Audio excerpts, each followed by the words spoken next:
Boa noite, irmãos.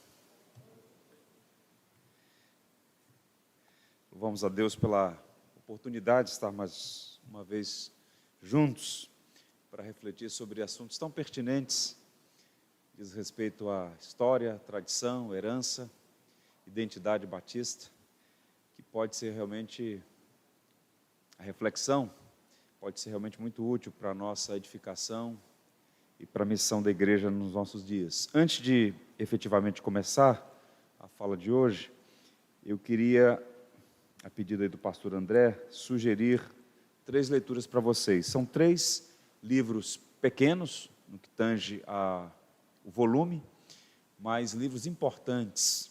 Eu queria começar por este, do John Norcott, muito pouco conhecido.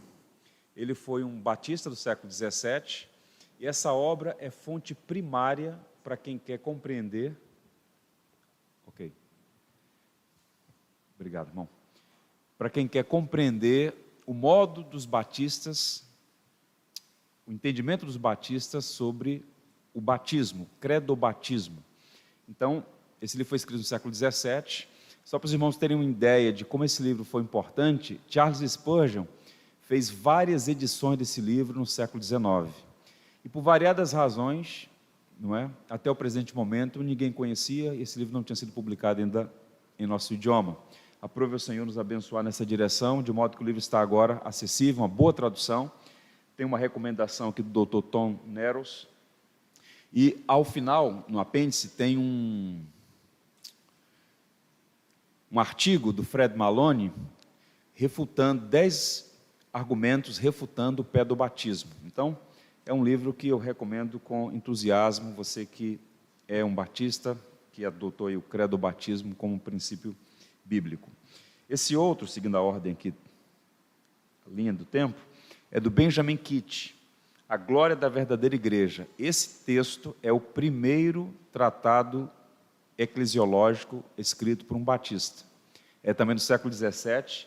Kitt vai falar sobre a natureza da igreja, vai falar sobre batismo, ceia, disciplina, né, governo da igreja, e nós incluímos aqui o Catecismo de Benjamin Kitt, também um opúsculo, um livro relativamente pequeno, mas muito instrutivo e, mais uma vez, fonte primária, batistas do século XVII. E essa obra do Andrew Fuller, Cartas de um Pregador, é um livro que ele escreveu, uma carta que ele escreveu para um amigo que lhe pediu recomendações sobre o ministério da pregação. Andrew Fuller foi um dos mentores e o primeiro secretário da Sociedade Batista Missionária, fundada em 1792. O John Piper escreveu um livro sobre ele, inclusive está ali na livraria, não é?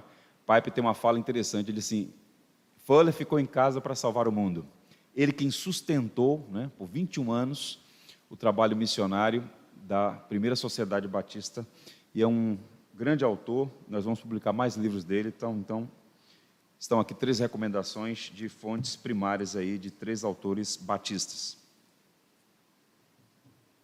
Bem, feitas essas observações, vamos pensar então sobre os batistas gerais e os batistas particulares.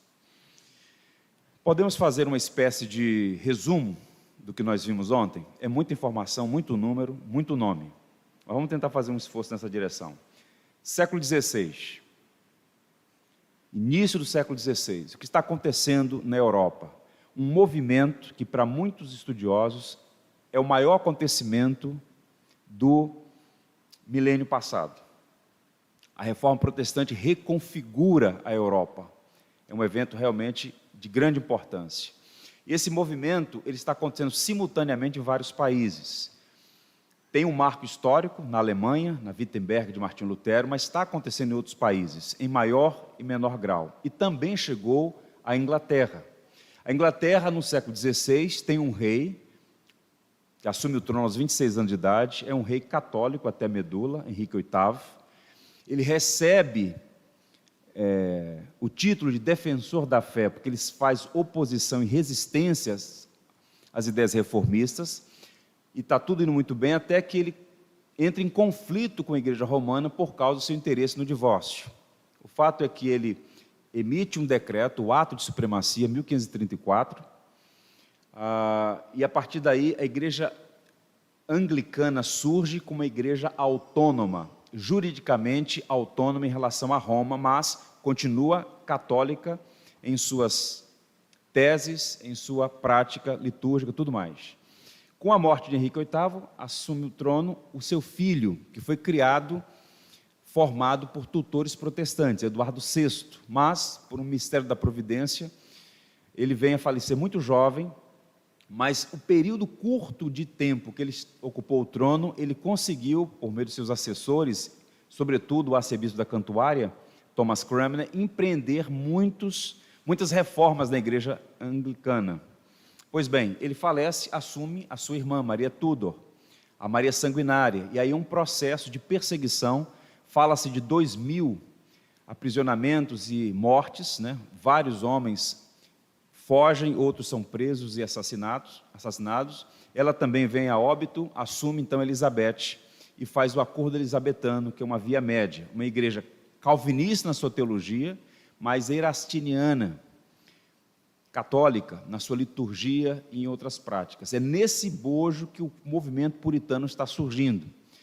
E há dois grupos dentro do movimento puritano. Um grupo que quer e sonha com uma igreja reformada por inteiro, da ideia de purificação, de purificar a igreja. Eles são pacientes, eles estão ali fazendo o trabalho, na expectativa de que a igreja seja reformada, mas um grupo perde as esperanças e sai da igreja anglicana, são os separatistas. Dentro dos separatistas havia grupos chamados de dissidentes, que foram inclusive perseguidos pelos puritanos.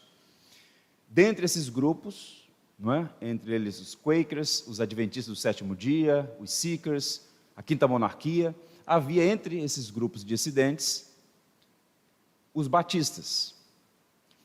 E eu partilhei com os irmãos aqui rapidamente 3 teorias sobre o surgimento dos batistas. A teoria sucessionista, que não tem fundamento, é inconsistente, mas muito popular, que ganhou muita força aqui no Brasil por meio de um livro chamado Rastro de Sangue, do J. Carroll, por conta do movimento landmarquista, século XIX, Estados Unidos da América. A teoria do anabatismo, que tem inclusive alguns historiadores que a defendem, mas seguindo na linha de historiadores como Kenneth Lau Tourette, um historiador batista, e mais recentemente Michael Hake, Thomas Neros, Timothy George, nós advogamos então a tese de que os batistas surgem no solo inglês a partir do movimento puritano, século XVII. Pois bem, agora preciso dizer algumas coisas sobre esses dois grupos, né?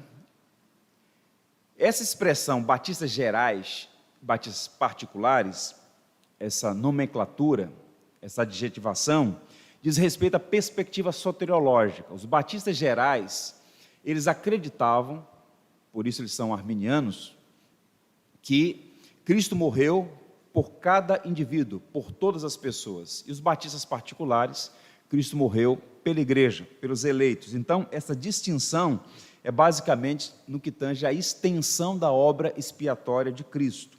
No primeiro momento, essa linha divisória é muito tênue, tanto é que alguns batistas gerais, por exemplo, eles criam na depravação radical, depravação total. Então, não era muito fechado os 5 pontos do calvinismo. Lembra, por exemplo, que é no início do século XVII que aquele debate está acontecendo na Holanda. Os 5 pontos dos calvinistas, uma refutação aos arminianos. Pois bem, então vamos fazer um panorama geral de quem eram esses batistas gerais, como é que essa igreja surge, e também dos batistas particulares, pensando nos principais personagens, suas proposições, as confissões de fé.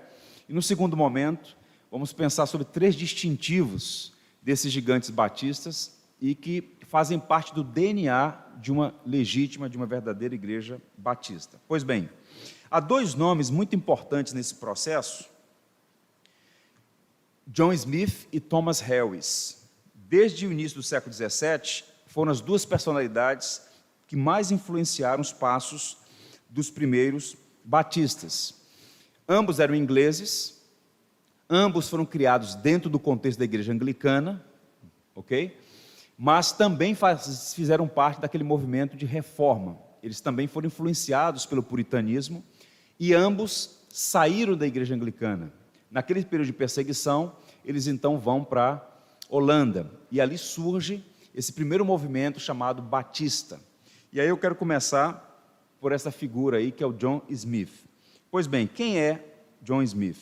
Ele faz o seu curso de bacharelado e mestrado na Universidade de Cambridge, lembrando que, nesse momento, eles podem estudar porque estão vinculados à igreja anglicana.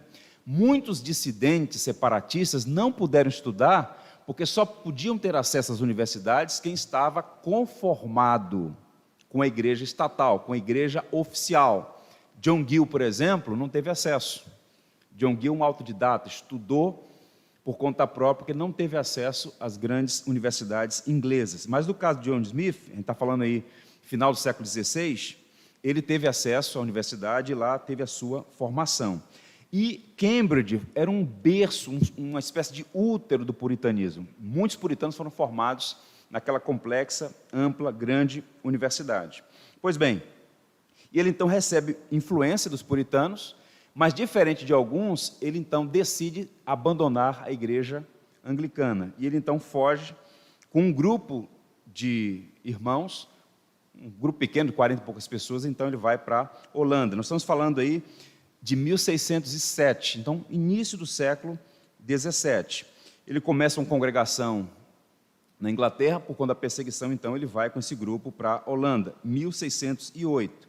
Chegando lá, ele procura um pastor por nome Francis Johnson, que foi o seu mentor e professor na Universidade de Cambridge, que já também tinha feito esse percurso, esse movimento para a Holanda. E por que os ingleses iam para a Holanda? Por duas razões. Primeiro, por questão de geografia, muito perto.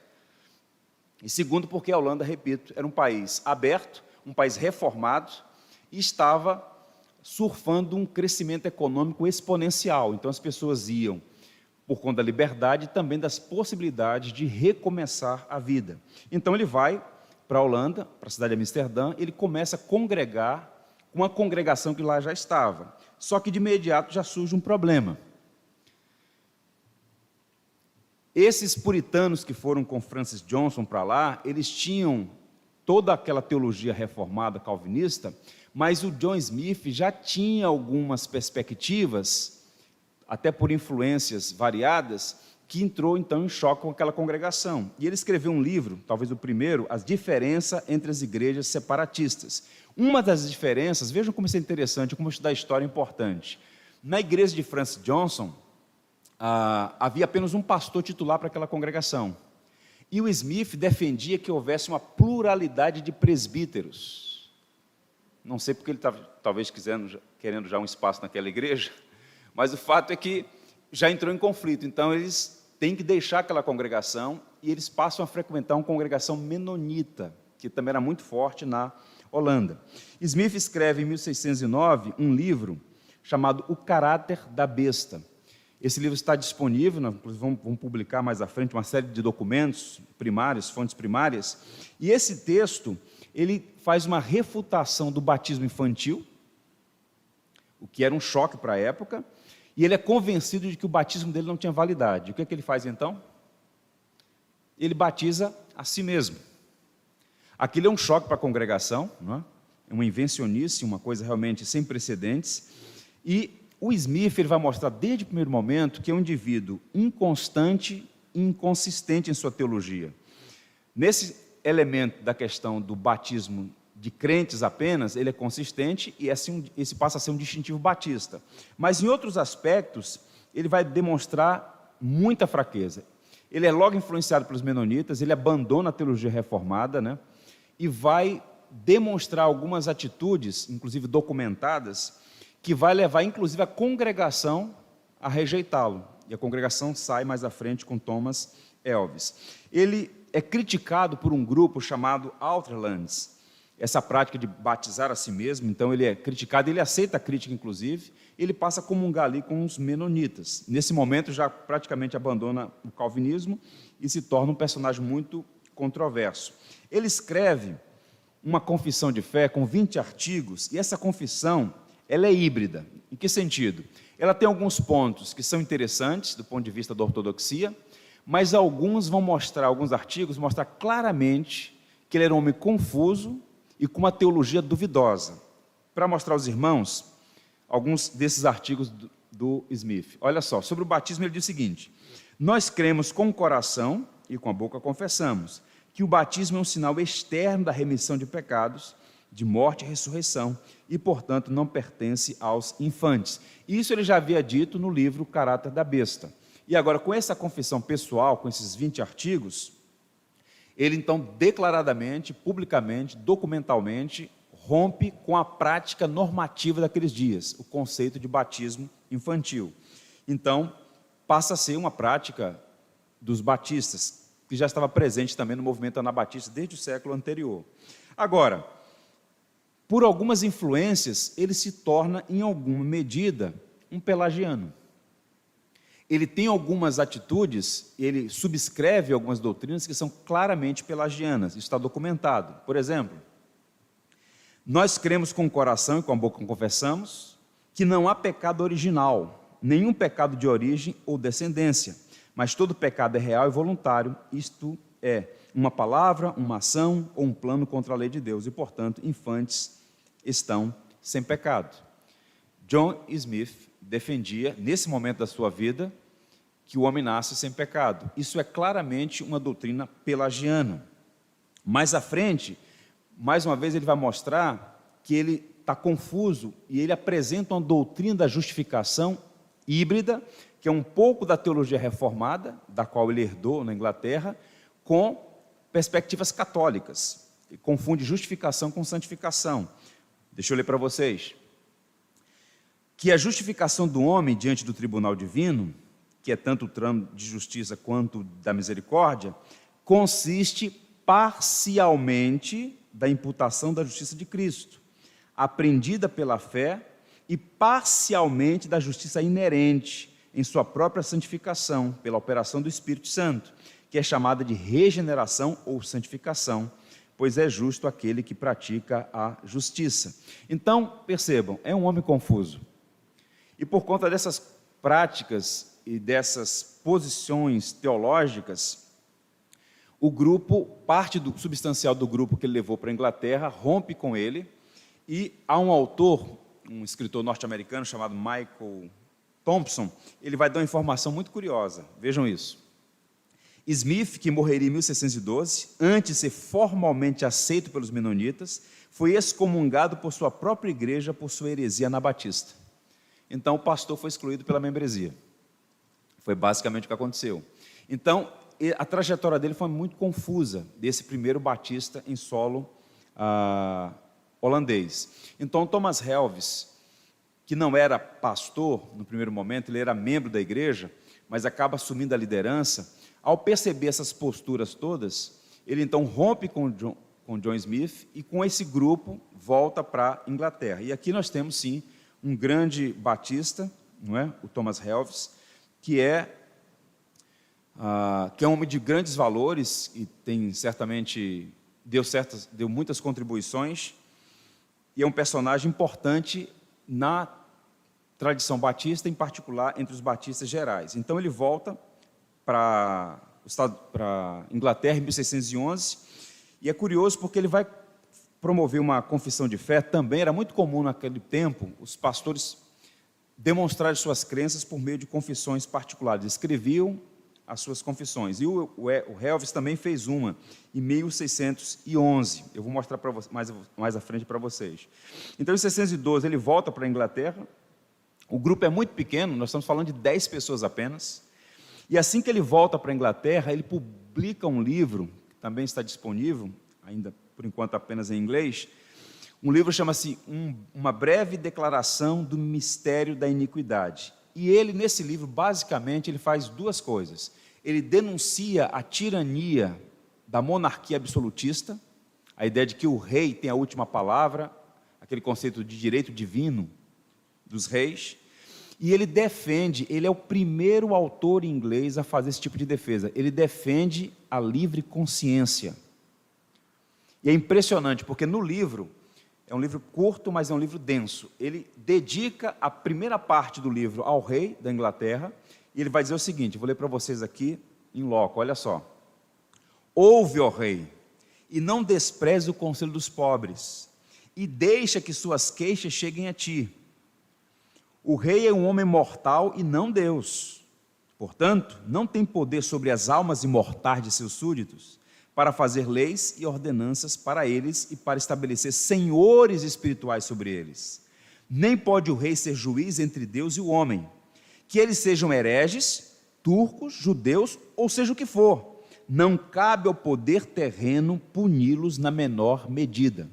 O que Thomas Helves vai fazer aqui é estabelecer um princípio que vai ser uma marca distintiva dos batistas desde o século XVII, a liberdade religiosa, a liberdade de consciência. Nesse mesmo momento, do outro lado do Atlântico, com Roger Williams, 1 ou 2 décadas depois, quando eles começam a ser perseguidos por puritanos de outras tradições, eles têm que fugir por conta disso, e Roger Williams funda uma província, Rhode Island, com esse princípio que Thomas Helves está estabelecendo aqui. Eu posso discordar de você, a sua teologia pode ser herética, mas eu não tenho o direito de imprimir dor, aprisionamento, muito menos matá-lo em nome da fé. Por isso que ele usa aqui a expressão hereges, turcos e judeus, ou quem quer que seja. O rei não tem autoridade de punir. Então, os batistas, eles surgem com essa bandeira da liberdade, porque desde o primeiro momento foram perseguidos, tanto em solo inglês, quanto mais à frente, no Novo Mundo, nas colônias britânicas, no que viria a ser os Estados Unidos da América. Então, Thomas Helves é realmente um homem notável, um paladino da liberdade. Então, é uma crítica que ele está fazendo à igreja anglicana, mas também a outros grupos puritanos e separatistas que eram intolerantes e, em alguma medida, perseguidores de grupos religiosos. Bem, ele organiza a primeira igreja batista em solo inglês, 1612, quando ele faz esse movimento de retorno. É um grupo pequeno, de 10 pessoas mais ou menos. Mas logo depois de publicar esse documento, o que acontece com ele? Ele é preso. Mandaram lá prendê-lo, ele vai para a prisão de Newgate, e ali ele vem a falecer. Esse movimento acontece... Há um relativo crescimento, em pouco tempo já eram 150 pessoas. Essa é a gênese dos batistas gerais. E há duas coisas bem interessantes aqui. Embora no primeiro momento eles tenham experimentado um bom crescimento, de 10 pessoas para 150, por volta aí depois de uma década de trabalho, naquele contexto de perseguição, é um número expressivo, você sai de 10 para 150, mas... Logo à frente, eles começam a entrar em declínio, por duas razões. Vejam como são as coisas. Primeiro, talvez até pela herança menonita, também muito confusa, eles tinham a estranha resistência em construir edifícios, só se reuniam em casas. Então, os primeiros batistas gerais, eles tinham resistência para espaços, casas de oração ou templos religiosos. Então, esse é um primeiro problema. E segundo, a política de endogamia. Eles eram tão restritos que só era possível casar os filhos com membros da própria igreja. Obviamente que isso deu problema. Então, esses dois elementos, segundo muitos historiadores, criaram dificuldades para os batistas gerais. Eles, de fato, são o primeiro grupo batista da história, a partir de 1608. Tem esse primeiro nome, John Smith, que é um nome confuso, inconsistente, confuso, eu diria. Thomas Helves é um paladino da liberdade, embora ele tenha rejeitado muitas proposições de dogmas próprios da teologia reformada. Eles começam a crescer, mas entram em declínio. E o século XVIII foi um século nebuloso para os batistas gerais, porque com essa perspectiva, eles acabaram abrindo tanto que se tornaram unitaristas ou unitarianos. Muitos deles negaram a doutrina da Trindade. E estavam praticamente sendo extintos, até que um homem chamado Dan Taylor fundou uma nova perspectiva de batistas gerais, a nova conexão, assim chamada, e deu uma ressurgência ao movimento batista geral, mas estavam declinando. O que é curioso, A salvação é para todos, mas era justamente esse grupo que estava minguando e não conseguia se manter no século XVIII. Houve uma ressurgência no século XIX, mas logo também foi prejudicado pelo chamado liberalismo teológico. Então, é preciso dizer isso. Bem, deixa eu ver aqui se aparece uma uma informação importante aí. 3 pilares que eram próprios dos batistas gerais e que estavam presentes também nos batistas particulares e faz parte do DNA do povo batista como um todo. A liberdade de consciência, separação entre igreja e Estado e o batismo do crente. Embora todos os primeiros batistas, até 1638, praticaram o batismo por aspersão ou efusão. O batismo por imersão começa com os batistas calvinistas mais à frente, eu vou mostrar a vocês aí. Bem, olha só o que diz um historiador da igreja. Os batistas gerais sempre representaram uma parte pequena da vida batista na Inglaterra, e uma parte ainda menor na América. Sua influência sobre as principais correntes do movimento batista nesses países me parece ter sido mínima. E por que é importante dizer isso aqui? Lembra que eu falei para vocês ontem que o papel do historiador é ser honesto, ter integridade intelectual. O primeiro grupo batista é arminiano. Ok? John Smith, com todas as suas crises, o Thomas Helves, que de fato tinha suas limitações teológicas, digamos assim, mas foi um paladino da liberdade. Mas, ao contrário do que muitas pessoas pensam, sobretudo no Brasil, não é? Em que o batista calvinista é quase um leproso, a gênese batista, a concreção do movimento batista está estreitamente conectada ao movimento reformado. E tanto na Europa quanto nos Estados Unidos, o grupo que mais cresceu foi o grupo dos batistas calvinistas.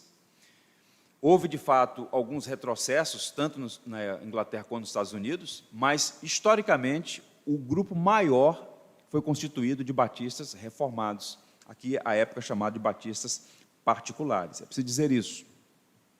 Amanhã, se Deus permitir, nós vamos falar sobre os batistas e as doutrinas da graça. Vou mostrar para vocês, na linha do tempo, os principais nomes da tradição batista eram reformados. Inclusive o pai das missões modernas, né? Somos acusados de não evangelizar, mas todo o movimento missionário mundial, a partir do século XIX, foi liderado por batistas reformados. Dentre eles, o Andrew Fuller, né, que era um gigante. Então, vamos pensar aqui sobre os batistas particulares. Bem, diferente do que se pode pensar, não havia um grupo de batistas gerais, houve um racha e saíram então os batistas calvinistas. São 2 grupos que têm aquelas perspectivas, aquele DNA, separação de igreja e Estado, liberdade religiosa e batismo de crentes. Está presente nos 2 grupos.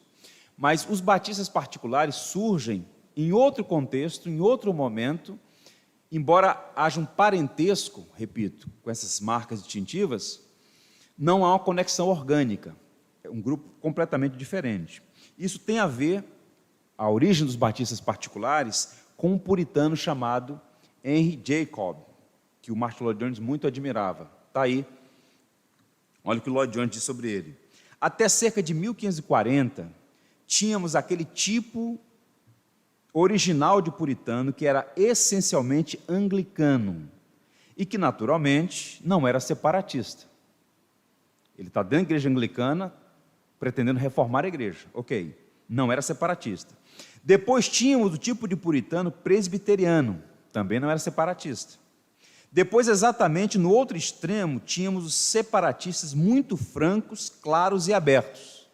Mas então veio à existência esse novo grupo, parece-me que por volta de 1605, muito definidamente como resultado do entendimento deste homem, Henry Jacob.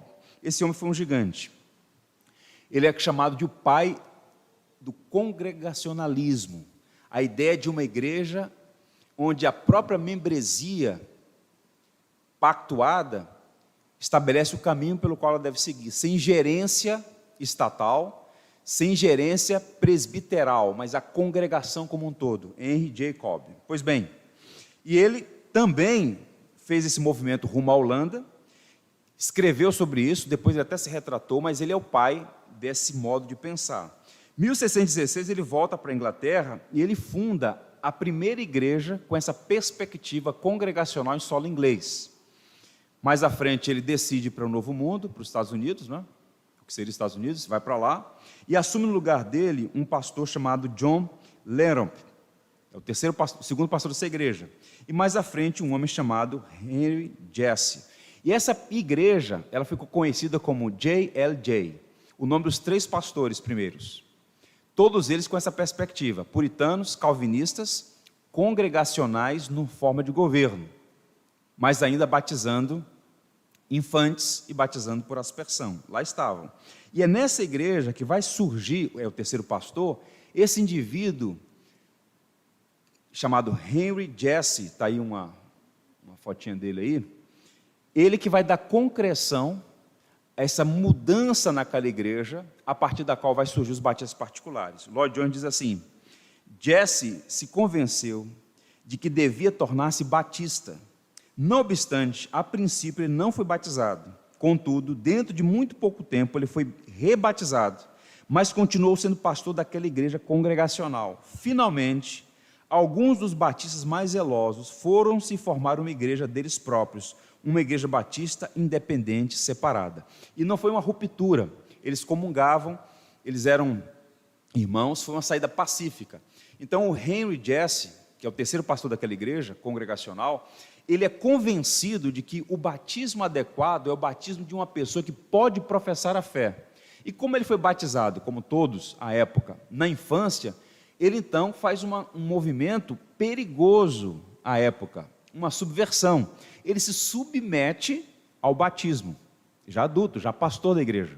Ele é batizado, ele continua naquela congregação, e algumas pessoas ali, com o propósito de avançar nessas ideias, nesses distintivos, saem e fundam a primeira igreja batista particular em solo inglês. Então isso vai acontecer. E esses batistas particulares estão relacionados a uma figura que eu ainda daqui a pouco vou mostrar para vocês, o John Spielberg. É bem interessante esse personagem, mas observe o que eles vão fazer já no início, esse grupo de batistas particulares. Eles vão fazer, primeiro, publicar uma confissão de fé. A confissão de fé é de 1644. Só um detalhe, 2 anos antes da confissão de fé de Westminster. Era um grupo de 7 igrejas batistas, né, com um total aí de 100 e poucas pessoas. Eles se reúnem e fazem essa confissão. Mais à frente eu vou falar os propósitos, mas de imediato é preciso dizer que o propósito dessa confissão é mostrar que eles não são anabatistas, à época marginalizados por conta de alguns abusos que havia acontecido na Alemanha. Então, esse grupo diz, olha, começa o preâmbulo da confissão seguinte: nós somos comumente chamados e falsamente chamados de anabatistas, mas nós não somos anabatistas. E também para mostrar por meio desse documento que eles estavam alinhados com a teologia reformada de todos os puritanos, embora tivessem os distintivos.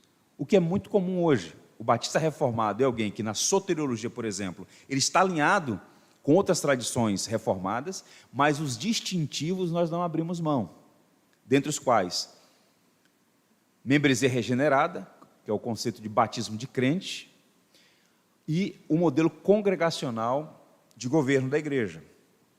Segundo, eles organizaram uma associação batista de Londres, com 7 igrejas. E qual era o propósito? Juntos somos mais fortes. Então, ao mesmo tempo que eles advogavam a autonomia da igreja local, eles não quiseram andar sozinhos. A igreja batista ela deve manter o princípio da autonomia da igreja local, sem receber ingerência e apitos de fora, mas é preciso que haja uma cooperação, é preciso que haja uma interdependência. Com que propósito? Apoio mútuo e unir forças para dar concreção à missão. E foi assim que os batistas conseguiram avançar. Foi fundada então essa Associação dos Pastores Batistas de Londres. E terceiro, cultivar um bom relacionamento com as autoridades civis e cooperaram com outras tradições. Na contramão de alguns espíritos sectários, eles honravam a autoridade, mesmo o rei estando errado, eles nunca se levantaram para ofender o rei, para ofender a autoridade. Então eles buscavam ser sempre amigáveis, mesmo sofrendo danos, e também buscavam ter uma relação cordial com outras tradições. Então percebam que essa gênese batista, ela tem muito a nos ensinar hoje. No Brasil, e não é apenas no Brasil, esse é um fenômeno mundial, como fruto da revolução cultural, que está em curso na humanidade, global, nós temos problemas com 2 palavras, entre outras. Primeira palavra, autoridade. Na mente que foi subvertida pela revolução, toda autoridade é despótica, ninguém quer submeter ninguém. Não é verdade? Agora está ali um grupo de batistas, muitas vezes sob perseguição cruel, animosidade, confisco de bens, prisão, assassinato, e essa gente está buscando manter o princípio da ordem. Interessante. E uma segunda palavra que as pessoas têm dificuldade no nosso tempo: instituições. Eles respeitavam as instituições. Então fazem esse movimento. E ao mesmo tempo, dizendo para presbiterianos e para outras tradições: olha, nós discordamos de você nesses pontos, mas nós somos irmãos. Então, assim, uma grande lição para nós ainda hoje. Pois bem, então esse grupo cresceu substancialmente, né? E aqui uma frase do Michael Hayek, em um dos seus livros aí, ele diz o seguinte: os batistas particulares surgiram no contexto de uma congregação separatista, aquela do Henry Jesse, depois conhecida pelo nome de 3 pastores, Jacob, Leron e Jesse, tendo adotado o batismo de crentes em 1638. Eles afirmaram o batismo por imersão em 1641 e em 1644 produziram uma confissão.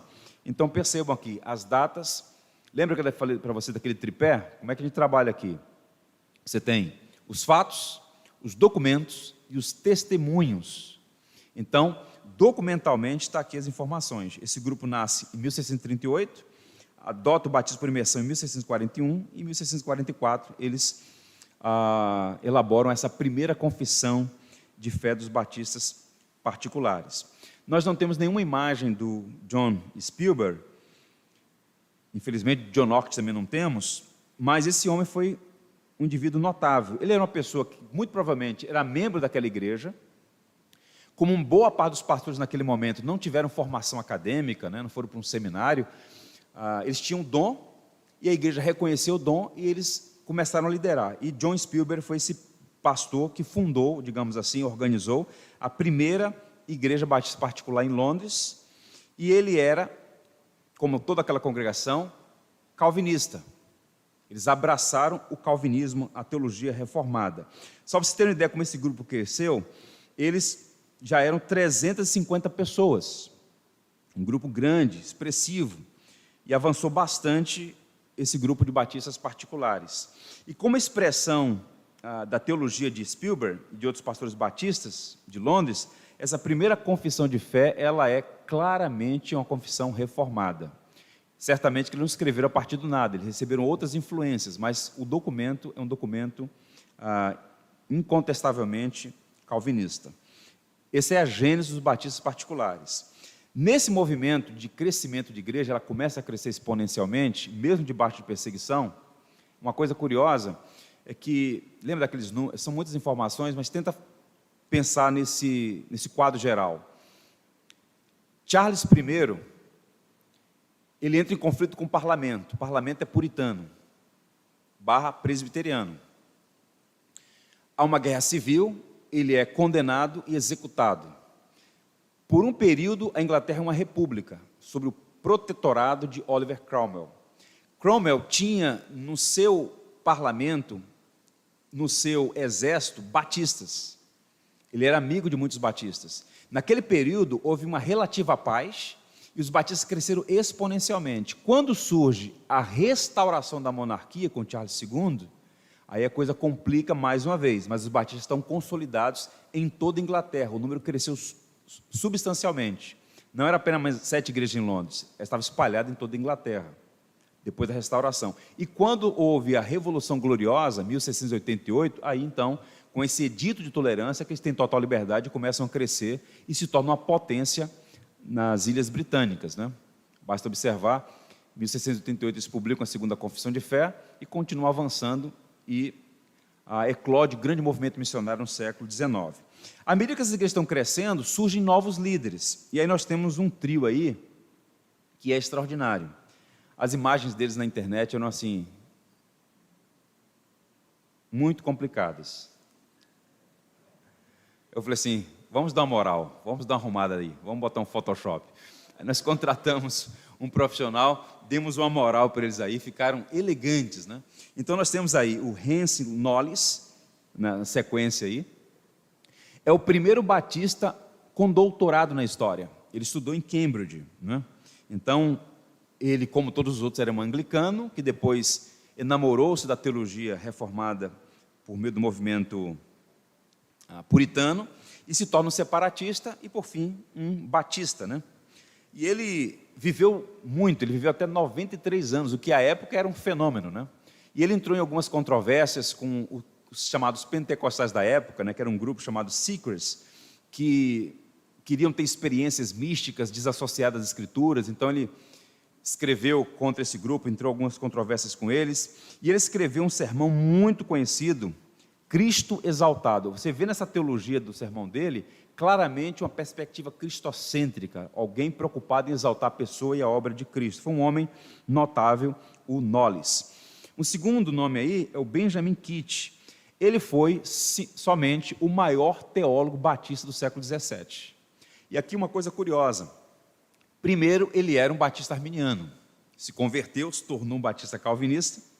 E aí, ele sai do interior, vem para Londres e faz um trabalho maravilhoso ali na cidade de Londres. E ele escreveu muito, né? Alguns sugerem que ele, de fato, foi o maior teólogo do século XVII, mas é impressionante como nós não conhecemos nada sobre Kitt. Mas ele escreveu muito. Ele tem uma obra chamada... Esqueci agora o primeiro nome daquele livro, eu não anotei aqui.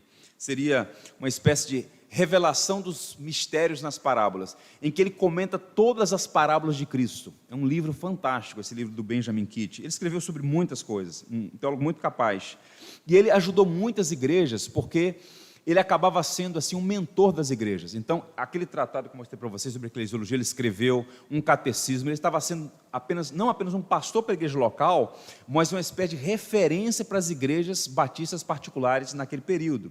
E uma coisa muito interessante, ainda há pouco eu comentei aqui, eu acho que foi com o Wesley, nós cantamos ainda há pouco aqui, não é? Nós ouvimos umas irmãs cantar um hino belíssimo, em seguida a igreja se colocou em pé, nós cantamos 2 hinos, depois um terceiro hino. Isso é maravilhoso. A igreja cantando. O canto congregacional faz parte do tripé do culto cristão, que é basicamente oração, canto congregacional e pregação. Agora, o que é curioso, nas igrejas da Inglaterra no século XVII, crente não cantava. Ficava no banco ouvindo o canto coral.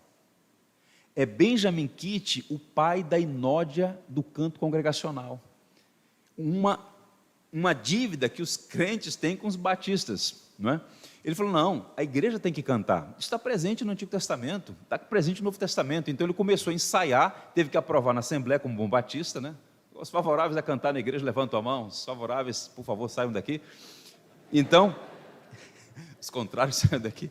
Então eles começaram a cantar uns salmos, e aí pegou aquilo, Isaac Watts, né, que é um enólogo também muito conhecido, e outros, surfaram na onda, mas Benjamin Kitt, ele deu grande concreção ao canto congregacional, um homem importante. Se Deus quiser, nós vamos publicar alguns livros dele aí mais à frente. Opa, deixa eu voltar aqui, antes de falar de Bunyan. Faltou falar do Kiffen ali, né? O Kiffen. E esse aí foi aquele empresário, digamos assim, né, que cresceu substancialmente, do ponto de vista econômico, se tornou muito rico, né, e usou seus recursos para a causa do Evangelho. Então ele plantou igrejas, ele deu subsídio para a plantação de novas igrejas, emprestou dinheiro para o rei, né? O rei pediu, o que ele ia fazer? Então, libertou pessoas que estavam sendo presas por conta da sua fé, fianças, né?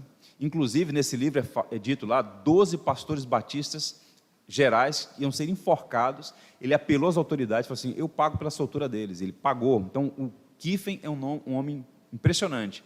Teve algumas tristezas na vida dele, o rei que conta isso, né? A tristeza, por exemplo, seus netos estavam envolvidos num movimento para depor o rei. E aí eles foram presos, e por mais que ele tenha feito lá os seus apelos, os netos dele foram enforcados por conspiração. Mas, enfim, 3 notáveis batistas do século XVII a quem nós devemos muito, né? Deram uma grande contribuição. O Bunyan é o mais conhecido deles todos, né? Por conta, sobretudo, do livro Peregrino, embora John Bunyan não tenha escrito apenas obras alegóricas, né? Ele escreveu obras de alta densidade teológica. E o que é impressionante de Bunyan é que ele também não teve formação, ele era um funileiro. Mas a providência, Deus foi muito bondoso com ele, deu a ele dons, talentos muito preciosos, e ele escreveu muitos bons livros. e teve algumas amarguras na vida dele, como, por exemplo, passar 12 anos preso, mas, como diz o Pipe naquele livro, né, aquela série Os Cisnes Não Estão em Silêncio, foi como José no Egito, lá no calabouço, né? Deus transformou aquele mal em bem, não apenas para ele, mas para a igreja, porque O Peregrino, por exemplo, foi um livro, por muito tempo, o segundo livro mais lido no mundo, pelo menos um livro na língua inglesa. Bem, houve então um crescimento substancial das igrejas particulares. Ao final daquele período, já eram 47 igrejas espalhadas na Inglaterra. Tente imaginar o que é isso. 47 igrejas é muita igreja para aquele contexto, né? Muita igreja mesmo. E eles avançaram substancialmente. Quando surge lá a restauração da monarquia, muitos começam a fugir para o continente e para o Novo Mundo, mas o evangelho continua florescendo e eles começam a crescer substancialmente, se organizando, produzindo confissões de fé, pactos, documentos, livros. Então, os batistas começam a ter uma força embrionária ainda, mas está crescendo e se tornou, no futuro, se tornaria a maior força protestante nos Estados Unidos da América. E na Europa, capitaneou aí o movimento missionário com Carey, Fuller e outros mais. Enfim, então, o que eu quero dizer para vocês é o seguinte, para a gente fechar esse momento aqui. Lembra que eu disse ontem para vocês? A gente precisa encontrar uma via média. Por muito tempo, até por influência do landmarquismo, havia batistas que tinham mais orgulho de serem batistas do que discípulos de Cristo. Era o chamado batista do Papa Amarelo, né? Então, só os batistas estão certos. Eu, por exemplo, assumi uma igreja em 2004, que em 42 anos, até aquele momento, nenhum outro pregador, exceto batista, tinha assumido aquele púlpito. Então, em muitas igrejas no Brasil, havia um espírito muito sectário em relação a outras tradições. Muito dessa mentalidade landmarquista. Né? Muito dessa mentalidade landmarquista. E o que é curioso notar é que isso não tem relação na história da igreja até o movimento landmarquista do século XIX, tanto é que eles tinham boas relações com outras tradições na Inglaterra, embora muitas vezes fossem perseguidos. No Novo Mundo, o John Owen, por exemplo, patrocinou as obras do John Bunyan, quando soube que os puritanos estavam perseguindo, especificamente os congregacionais, né? Ele e Thomas Goodwin e outros, 3 ministros, escreveram uma carta pedindo tolerância aos batistas, porque eles tinham convicções que deveriam ser examinadas à luz das Escrituras, o John Owen já cedendo algumas perspectivas e dos distintivos batistas. Então, percebam que nós não podemos achar que a igreja batista, somente a igreja batista está certa. Agora, por outro lado, nessa cultura pós-denominacional, as pessoas às vezes são membros de uma igreja batista por conveniência, por uma circunstância, porque a igreja é perto de casa, porque tem um amigo, porque a pregação é boa, mas não consegue perceber a riqueza dessa tradição. Quer ver um exemplo disso? E eu tenho viajado o Brasil, e eu tenho visto tantas situações. Ainda há pouco, agora à tarde, recebi um telefonema de um irmão de Tocantins. O governo congregacional é um dos elementos distintivos da Igreja Batista. O pastor tem autoridade, nós devemos respeitar a figura de autoridade do pastor, é importante que haja uma pluralidade de presbíteros na igreja, mas percebam, se você é membro de uma igreja batista raiz, você não é um nome numa folha de papel. Você tem, à luz das Escrituras, à luz da tradição batista e à luz de um bom estatuto, o dever e o direito de participar da vida da igreja, por meio de suas assembleias. Agora, observe o que está acontecendo nos últimos anos. Assembleias esvaziadas, né? As pessoas olham para as assembleias de igreja como se fosse reunião de condomínio, né? Aquelas coisas, não, o pessoal decide lá, se houver algum problema a gente depois resolve. Mas veja como é importante você entender esses distintivos batistas para ser um batista com convicção. E se você entender que tem algum elemento na igreja batista que contraria suas convicções e a sua consciência, você então toma a decisão de procurar congregar em uma igreja em que haja alinhamento com as suas convicções à luz das Escrituras. Então, esse é um ponto interessante. Então, nem a idolatria, nem o desprezo. Então, assim, eu acho que é bem interessante. Um testemunho final para a gente fazer um intervalo. Alguns anos atrás, nós fizemos uma viagem para falar numa conferência no sul da Espanha. Lembra que eu falei para vocês que a Espanha foi islamizada a partir do século VII? e tal, muita influência muçulmana, católica e tal.